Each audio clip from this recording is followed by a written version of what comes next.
नमस्कार, स्वागत आहे तुमचे आमच्या चॅनेलमध्ये। आवाज महामुंबईचा, शोध बातमीचा, कौल मनाचा। चला तर मग आमचे चॅनेल शेअर करा, लाईक करा आणि सबस्क्राईब करा। धन्यवाद। सोमवार 22 सप्टेंबर 2025 नवरात्री विशेष। आवाज महामुंबईचा प्रस्तुत उरणमधील नवशक्ती स्वयंभू पाषाण मूर्तींचा इतिहास। लेखक अजय शिवकर। हिंदू धर्मात अश्विन महिन्यात घटामध्ये देवींची स्थापना करून नंदादीप प्रज्वलित करून आदिमायेची पूजा करणे म्हणजेच नवरात्र उत्सव होय। या काळात सूर्य, चंद्र व इतर ग्रहात परिवर्तन होतो व त्याचा परिणाम मनुष्याच्या आरोग्यावर होतो, म्हणून या काळाला परिवर्तन काळ समजतात। ऋतूंचा हा बदल म्हणजे शक्ती आणि शक्ती म्हणजे आदिमाया आहे।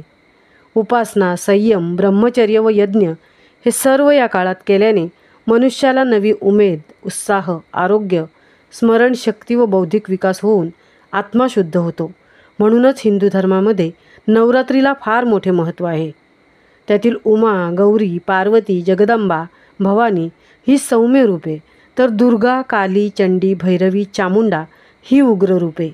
नवरात्रीत देवीची पूजली जाणारी 9 रूपे म्हणजे 1 शैलपुत्री, 2 ब्रह्मचारिणी, 3 चंद्रघटा, 4 कुष्मांडे, 5 स्कंदमाता, 6 कात्यायनी, 7 कालरात्री, 8 महागौरी व 9 सिद्धिदात्री। उरण तालुक्यात काही गावात देवींची अनेक मंदिरं आहेत। त्यातील काही निवडक 9 पाषाण मूर्ती व मंदिराच्या माहितीबद्दल केलेला हा अल्पसा प्रयत्न। उरणचा इतिहास तसा फारच जुना आहे। इतिहासकार व चांडजे शिलालेख यांच्या मते इसवी सन 1139 साली राजा अपरादित्य देव यांचे इथं राज्य असावे। पुढे या भागावर परधर्मीय शत्रूंचे आक्रमक हल्ले झाले। त्यात काही मंदिरे उद्ध्वस्त झाली, तर काही भाविकांनी शत्रूपासून देवांच्या मूर्ती पाण्याखाली तर काही जमिनीखाली लपवून ठेवल्या। कालांतराने त्यातील काही मूर्ती भाविकांच्या हाती कशा लागल्या व त्यावर हा प्रकाशझोत।